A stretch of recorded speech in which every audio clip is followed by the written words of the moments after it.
Halló iPad BOGO. En nú ætlum við að fara yfir JavaScript, hreinsum hérna skjáa minn, svona. Nú ætlum við að fara yfir föll, en það þetta lykillinn að því að búa til forrit í raun að skipta verkefnunum upp og skipta þeim þá upp í viðráðanlega bita og horfa á þetta eins og við séum að byggja vegg af litlum steinum eins og Donald Knuth segir hérna.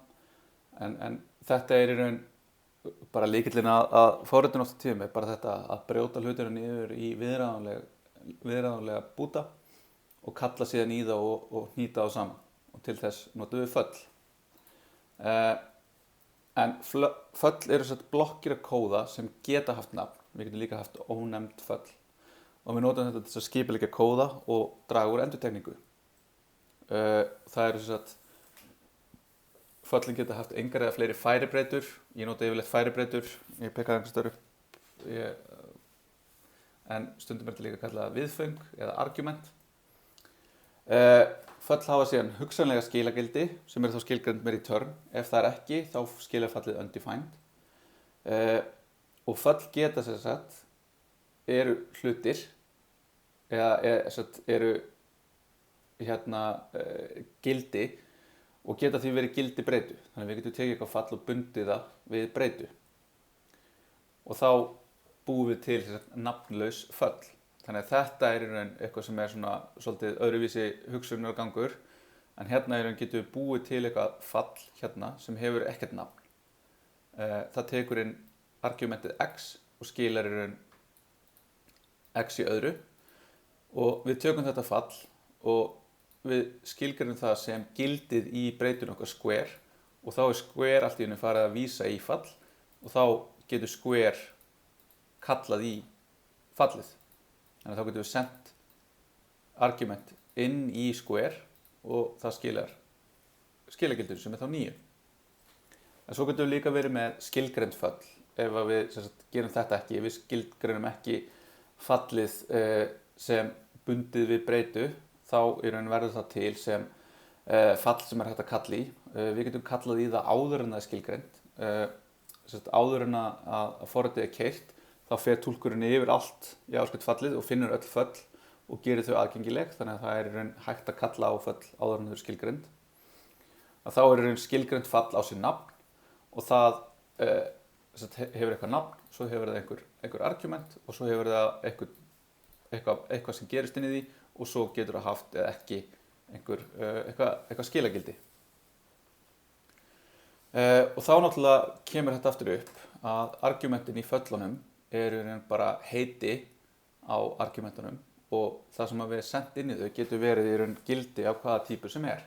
Þannig að við höfum enga leið til þess að tryggja það að eitthvað komi inn í fallið af einhverjar ákveðinni típu eða banna það. Þannig að þegar við búum til föll og erum síðan að kalla þau, þá verðum við að passa upp á að við séum að senda rétt gildi á réttum tímapunktum.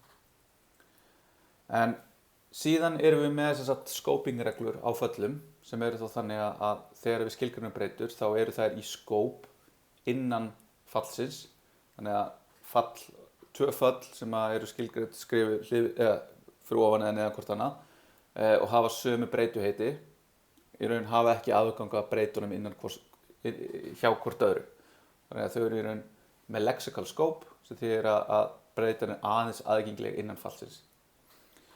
En hins vegar þá getur maður lent í vandræðum þarna út af því að það aftur eitthvað sem kemur til vegna sögu JavaScript að það leyfilegt að skilgreina breytu án þess að setja let const eða var fyrir framan.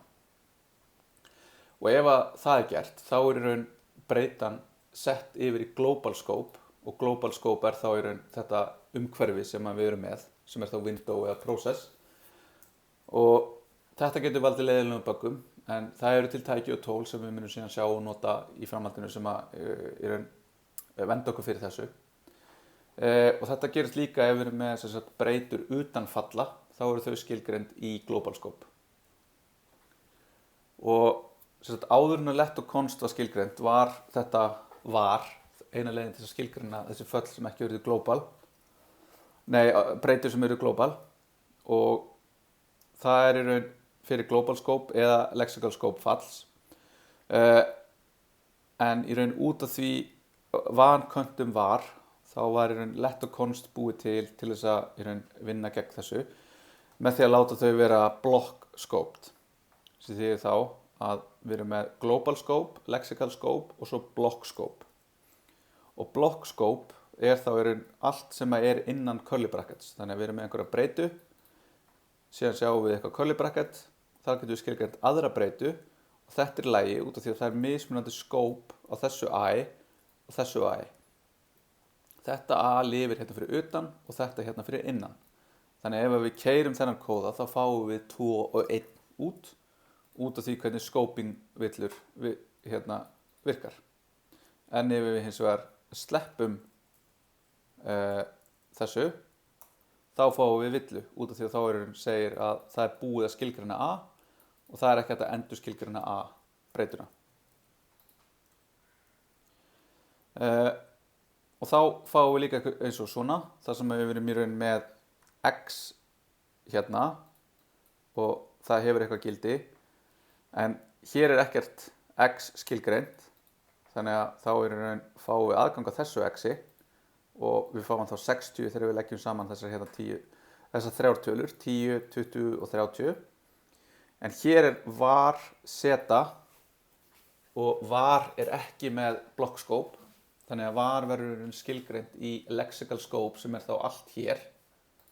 Sem þýðir þá að þegar þetta hérna, if þetta hérna er búið að keyra, þá er búið að setja þessa breytu í scope fyrir allt saman. Þannig að þá getum við notað setu hérna og þá getum við lagt saman X sem er hérna fyrir ofan við setuna sem er hérna fyrir innan. Þannig að þetta er munurinn á var og let í raun hvernig scoping regluna virka. Og svo hérna þá er í raun var og það er í raun aðgengilegt út af því að það er í global scope. Það er hérna í scope fyrir utan fallið, þannig að við getum kallað því það hérna. Og fáum þá 20 ef við leggjum 10 við 10. Hérna skilgreinum við hvorki var, let, né const, sem þýðir þá að þegar við gerum þetta hérna, þá er þetta hérna, þessi breyta er færð í global scope, sem því hún verður algengileg öllum föllum og öllu kennsluumhverfinu. Og það getur gert mjög skrítið skilgreinda virkni. Þannig við getum kallaði þetta hérna, við fáum 3 út, síðan athugum við hvað er gildi á sum, bara með því að athuga hvað er sum breytan, og fáum gildi 3. Síðan getum við sagt var sum er 5, þannig að þá skilgreinum við breytuna í global scope og segjum síðan add 5 og 6, og spyrjum síðan aftur hvað er, og þá erum við allir búin að yfirskrifa þetta, þegar við erum með sama heiti á einhverju breytu hér og hér. Þannig að út af því að við gleymum að skilgreina að þetta sé breyta, þá erum við að leka upplýsingum yfir í global scope og búa til möguleika á böggum. En aftur, þetta er eitthvað sem við munum svona ekkert rekast þannig sé á, en er alveg líklegt að maður geri ef maður er að forrita stærri og flóknari JavaScript forrit án þess að hafa einhver tól sem að passa upp á þetta. En það er einmitt það sem við erum að skoða þegar við erum að skoða svona lindir á þannig sem að hjálpa okkur. En svo er annar munur á var og let og const, þess að á var og svo hinum tveimur, og það er hoisting. En þetta er aðal ástæðan fyrir að við notum ekki var, er að þegar við erum að vinna með breytur sem eru með var, þá er skilgreiningunni þeirra ítt efst í því skóp sem við erum í. Sem þýðir að forrit sem við erum með virka skringilega. Af því að hér erum við í raun með forrit og það sem þetta hérna gerir er að búa til nýtt skóp með hlut sem kallast Immediately Evoked Function Execution eða IFI, og við munum sjá það í næstu viku hvað það er og hvernig það virkar. En allavega það sem við þurfum að vita núna er að þetta hérna býr til skóp og það sem er hérna fyrir utan er annar skóp. Þannig að hér myndum við segja var foo jafnt og 1, console log foo, en hér fáum við undefined. Og af hverju fáum við undefined hér? Jú, út af hoisting sem er í raun að JavaScript túlkurinn finnur öll gildi var, hoistar skilgreininguna á þeim efst í skópið og þá er gildið undefined. Þannig að hérna fáum við undefined gildið í foo, konsol-löggum það hér, skilgreinum það hér og löggum það aftur út hérna sem 2. Og þetta getur búið til mjög skringilega hegðun. Þannig að með því að til að losna við það, notum við alltaf let og const. Og notum þau eingöngu. Síðan höfum við möguleika til þess að skilgreina föll með arrow functions sem að notar fat arrow syntaxin sem er þá þetta hérna. Við erum með svega eða svegapar og við erum með feita pílu og svo erum við með eitthvað blokk og þetta býr til sem sagt anonymous function eða arrow function eða lambda sem er oft kallað. Þetta er í raun ónefnd function sem er skilgreind á svona mjög nettan máta. Ef við höfum aðeins eitt argument þá getum við sleppt sveganum. Ef við erum aðeins með eitt statement þá getum við sleppt blokkinni og þá niðurstöðun og segðinni skilað.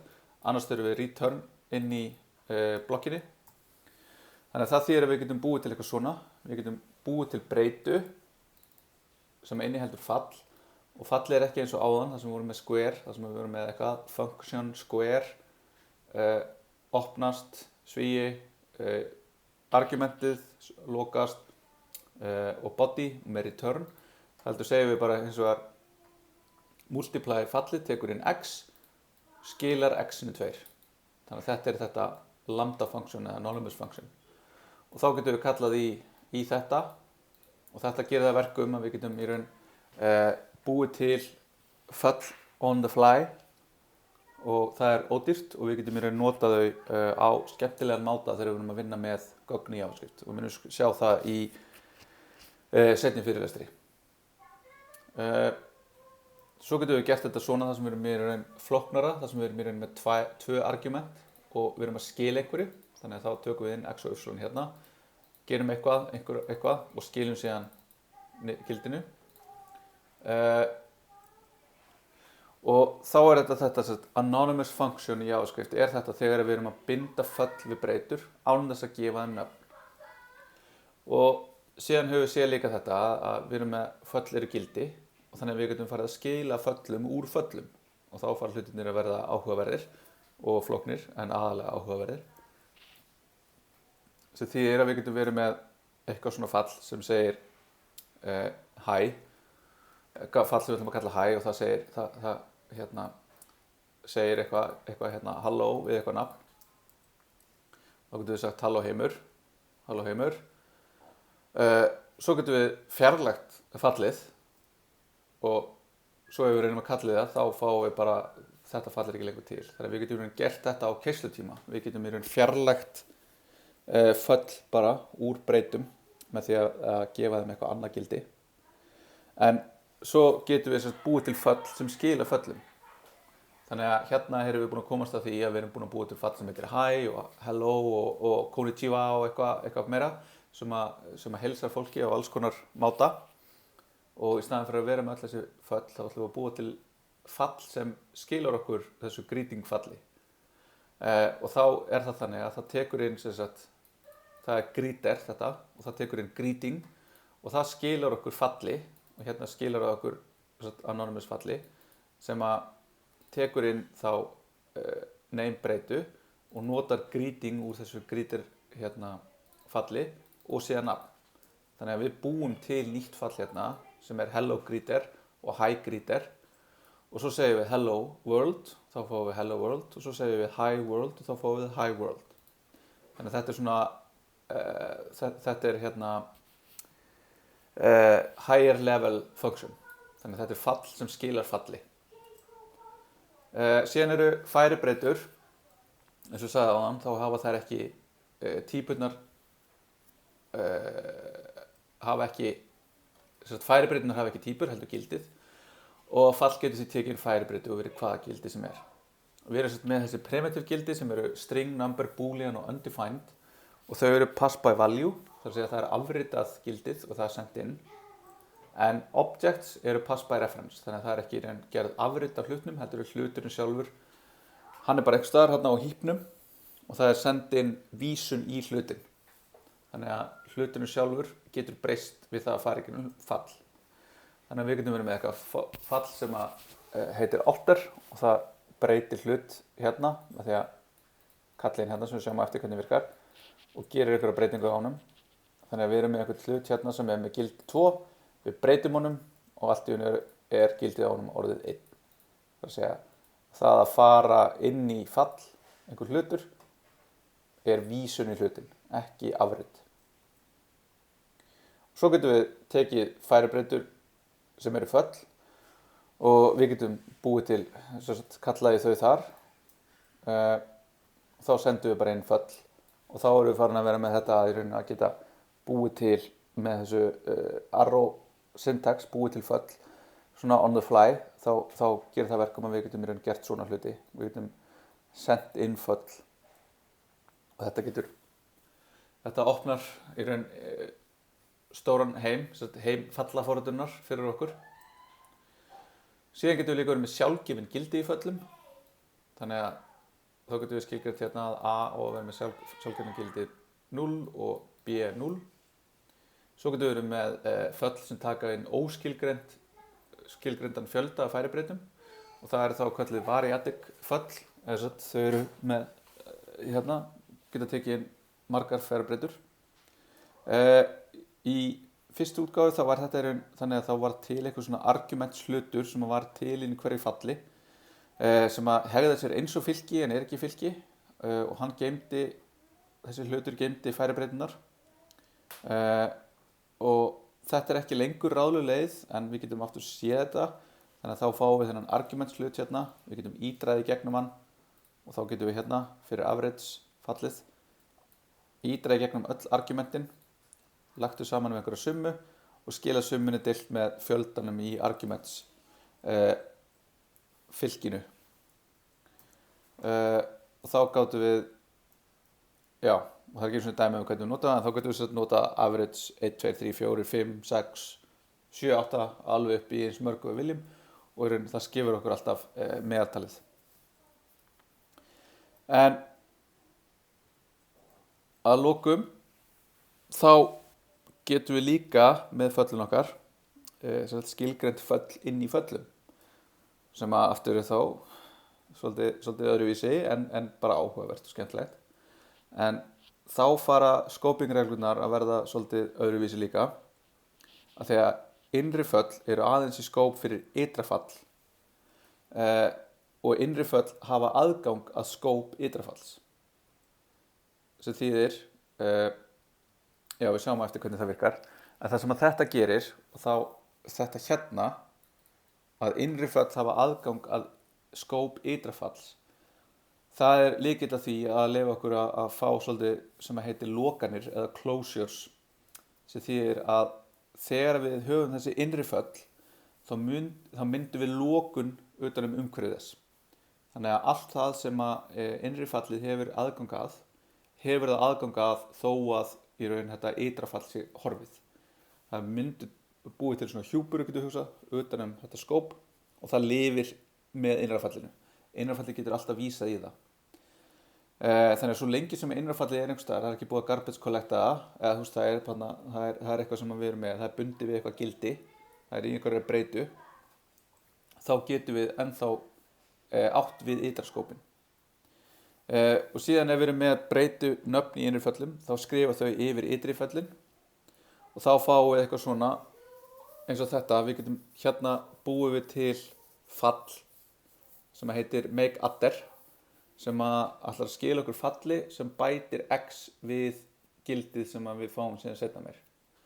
Þannig að við erum að búa til svona generíska samlagningar fallið og það tekur sér inn eitthvað gildi x og þetta hérna fall myndar lokun utan þetta hérna skóp og inn í þessu skópi er x sem þýðir að þetta hérna fall mun alltaf hafa aðgang að x svo lengi sem við höfum einhverja vísun í það. Þannig að við getum kallað í þetta og senda inn 2 og þá fáum við eitthvað fall sem við kallum í 2 bætum við ykkur öðru og þá skilum við alltaf þessari niðurstöðu. Og svo seinasta dæmi hérna er í raun bara svona aðeins meira ýkt fall sem hefur í raun þá mörg innri fall eða innra fall sem hefur innra fall og þá í raun sendum við eitthvað inn hér og þá verður það í scope fyrir allt hér. Svo eitthvað annað hér sem við sendum inn og er þá aðgengilegt hérna. Þetta hérna fall hefur aðgang að þessum scope hérna og þetta fall hefur aðgang að þessum scope hérna og þannig að það getur lagt saman x, y, z og svo c og c er í raun eitthvað sem að kemur síðan hérna við það að vera kallað í það hérna. Þannig að inner a kallar í eitthvað hérna. Þannig að það tekur 10 hér, 10 kemur inn hérna, kallar í inner með sér hérna. Þannig að b verður 10, það kallar síðan í inner með 10, þannig að inner, c er 10 hér. Þannig að það er raun því er ýtt upp þessa, eða eftir þessari keðju þangað til að lokum að við fáum hérna 1 + 2 + 3 + 10 sem eru 16. Þannig að þetta eru föll í JavaScript sem eru mjög skemmtileg og dýnamísk og við getum leikið okkur með. En við skulum taka pásu í 10 mínútur til 5 mínútur í 5 áður en við tökum seinasta partinn í dag.